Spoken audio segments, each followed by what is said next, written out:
what makes them so different. Now, and I don't just mean just saying like, oh, one is close, one is far. Here's an example, right? How about the relative size of the character's closest body part versus their furthest body part? That's a good index, right?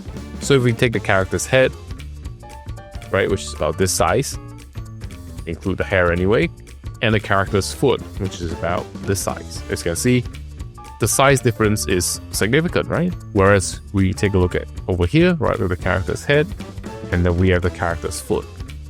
You might notice that the foot is almost as long as the head, as you can see, right? If this is 1 unit long, this is also about 1 unit long. The head is slightly bigger, but they're almost at the same size, whereas here, the difference is really, really big for image number 1.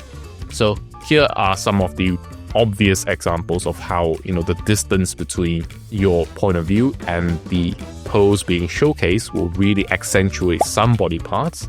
In this case, it's the head of the character.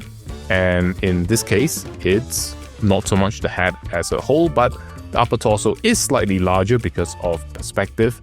But as you can see, the character is probably maybe this tall, right?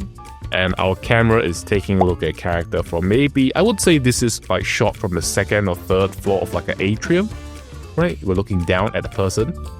But to put it very simply, because we look at a character's feet here, and then we look at a character's head here, it's about the same distance, right? Whereas in this example over here, our camera is like very close like so. The distance to the head and the distance to the feet is very, very different, right? As compared to here, which is very, very similar. So this is the kind of reason behind why the sizes, right, when we talk about putting it onto a 2D canvas, they're so different. And thus, let's kind of read what I wrote here, right? For close-ups, we are showcasing a specific body part. You don't always have to have a high-angle close-up. Maybe you just want to showcase the character's hand holding a sword, right? It's a very tense moment. That's your thing. Or maybe if you're like, I just want to showcase a part, maybe a necklace that I drew that was very, very detailed. I love the design. That could be your highlight or your close-up. What that does is to push other elements to the background. And this is specific to the pose, right? We're not just pushing the floor or other items, elements in the setting away to the background. We're pushing other elements of the pose itself into the background. So it's kind of interesting, right? Because the character is almost like a mountain to you, right? It's so big that certain parts of it are super near and other parts are so far away, right? The kind of thing that we usually think of when we think of very large objects. So in this case, we are pushing other areas, even like the waist, the arms, the feet, right? Not the least to say they're all being pushed away into the background. And the character, I think the annotation here should be parts of the pose, right? Parts of the pose are taking up a lot of the fore and midground, and then even other parts of the pose get relegated to the background. So it's really interesting, right? Once again, if you kind of compare it to this one, a little bit more of a standoff distance, we're presenting usually the character as a whole, right?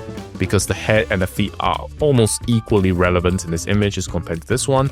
Nothing is really in the background. It kind of feels like the character or the pose itself, right? The person as a whole is together on one layer. So if we have foreground, midground, and background, right? If we kind of striate, maybe different levels. I would say the character in this case is maybe somewhere here, right? It occupies this range. So for this character here, right? Let me just use green. So it occupies the range between like the far midground and the background. It kind of blends into the background almost. Whereas with this character, it kind of goes the full range, right? The full range for this character here, right? You have extreme foreground with the feet stretching all the way to the maximum background. So it covers the full range. And this is the reason why sometimes character illustrations and poses can feel extremely dynamic, because it's just taking up so much space, not just in a sense of we're cropping it such that the character fills the canvas. It's not quite bad, but it takes up the space all the way from the foreground to the background, right? And hence we have such a large size variation just because of the sheer distance, relative distances involved. So I would say this is the most important slide of today's entire chapter. And it's one of those things that you can't run away from no matter what you're talking about when it comes to drawing characters or even backgrounds. As long as you're trying to draw something, let's say semi-realistically, right? You want to make sure it's real, if the dimensions and structures, you want them to make sense, then you can't run away from the effect of POV distance on perception even as a whole. So in this case here, right, hopefully these two examples are fairly good. And later on, right, during the demonstration segment, what I'm going to do is to draw several poses. And I'm just going to take the chance to highlight, right, what do you do to make the pose look like it's shot from midground? What do you do to make the pose look like it's shot from far away, right? Things like that.